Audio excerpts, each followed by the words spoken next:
आज की जो सेमिनार है वो बड़े ही ऐतिहासिक उपलब्धि को लेकर के आई है। कल ही हम लोग एआई इम्पैक्ट समिट से लौट कर के आए। वहाँ पर गायत्री परिवार ने, देव संस्कृत विश्वविद्यालय और शांति कुंज ने 3 महत्वपूर्ण विषयों पर सेमिनार को किया।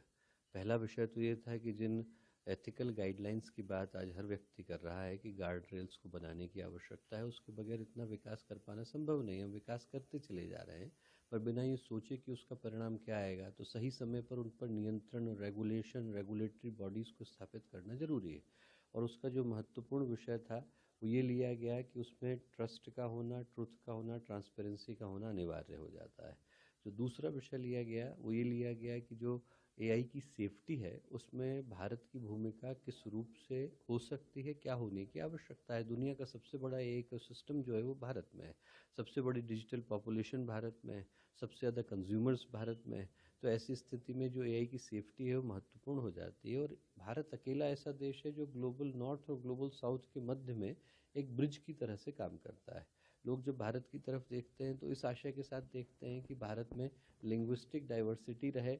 यहाँ पर जो है जिस तरीके का गवर्नेंस का रिस्ट्रेन है, इकोनॉमिक रिफॉर्म्स हैं, उसको ध्यान में रखते हुए भारत की भूमिका महत्वपूर्ण हो जाती है। और जो हम लोगों का विषय रहा विशेष रूप से कि भारत इन सारे संवादों के मध्य में एक ऐसी विरासत को और विशेष रूप से आध्यात्मिक विरासत को लेकर के आता है जिसको बिना भूमिका में लाए किसी भी समाधान को ढूंढ पाना संभव नहीं। गुरुदेव ने वर्षों पहले वैज्ञानिक अध्यात्मवाद का चिंतन दिया, जिसको ध्यान में रखते हुए हम लोगों ने कल एआई फॉर डेमोक्रेसी के ऊपर एक बड़े कार्यक्रम को किया। 1000 से ज़्यादा प्रतिनिधि उसमें भाग लेने वाले थे। एआई इम्पैक्ट समिट के सबसे बड़े ऑडिटोरियम में कार्यक्रम संपन्न हुआ और इसमें माननीय लोकसभा अध्यक्ष श्री ओम बिरला जी, माननीय secretary general of IPU inter parliamentary union mister Martin Chungong, Hungary के पार्लियामेंट के अध्यक्ष, एआई मिनिस्टर ऑफ यूके और डॉक्टर फादी दाओ और डॉक्टर शिल्पा जी जो हम लोगों के साथ हैं, आप सभी लोग उस कार्यक्रम का हिस्सा बने। और एक जो विषय उसमें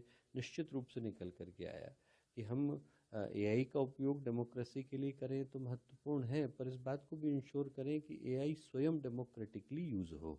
ऐसा ना हो कि वो गलत हाथों में चला जाए और दुष्परिणामों को लेकर के आए। आज उसी क्रम में यहाँ देव संस्कृति विश्वविद्यालय में 3 महत्वपूर्ण धाराएं आकर के मिली हैं। देव संस्कृत विश्वविद्यालय, शांति कुंज, गायत्री परिवार, इन 3 की जो धारा है वो इस वर्ष में सौभाग्य की त्रिवेणी को मना रही है। वंदनीय माता जी, पूज्य गुरुदेव की साधना, अखंड दीपक का प्राकट्य। और ऐसे समय में एक तरफ इरोज इंटरनेशनल के साथ जिनकी 12 से 15 हज़ार से ज़्यादा मूवीज़ पिछले 50 सालों का एक लंबा चला आ रहा गंभीर विरासत का श्रृंखला का कार्य, और उसमें जो है आज उनके साथ मिलकर के एक ऐसी जीपीटी को बनाने की बात है जिसको हम लोग संस्कृति जीपीटी, धर्म जीपीटी कह करके पुकार रहे हैं कि लोग चैट जीपीटी की तरफ जा तो रहे हैं पर उसमें वही पढ़ पा रहे हैं जो इन्फॉर्मेशन पहले से दी गई है। भारतीय संस्कृति को ध्यान में रखकर एक ऐसी जीपीटी को बनाने की आवश्यकता है जिसमें भारत, भारतीय विरासत, भारतीय अध्यात्म, भारतीय ज्ञान परंपराएं उसी रूप में प्राप्त की जा सके जिस रूप में वो सदा से हमारे मन मस्तिष्क में उपलब्ध रहे हैं। दूसरा, उसी के साथ जिस एथिकल एआई के बारे में मैंने अभी आप लोगों को बताया, उसके बहुत बड़े जो प्रोपाउंडर हम लोगों के मध्य में हैं, डॉक्टर फादी दाऊ जो ग्लोब एथिक्स के एग्जीक्यूटिव डायरेक्टर भी हैं, उनके साथ मिलकर एआई में कैसे एथिक्स को, गवर्नेंस को लाने का काम किया जा सकता है, इस विषय पर आज हम लोगों ने गंभीर मंथन भी किया। और साथ ही साथ दोनों ही प्रतिष्ठित संस्थानों के साथ एक एमओयू साइनिंग का कार्य आज संपन्न हुआ। तो एक बड़े ही गर्व गौरव का क्षण है और मैं समझता हूँ कि मात्र गायत्री परिवार विश्वविद्यालय के लिए नहीं बल्कि संपूर्ण भारत, भारतीय संस्कृति और भारत के भविष्य के लिए बड़ा गौरव का क्षण है।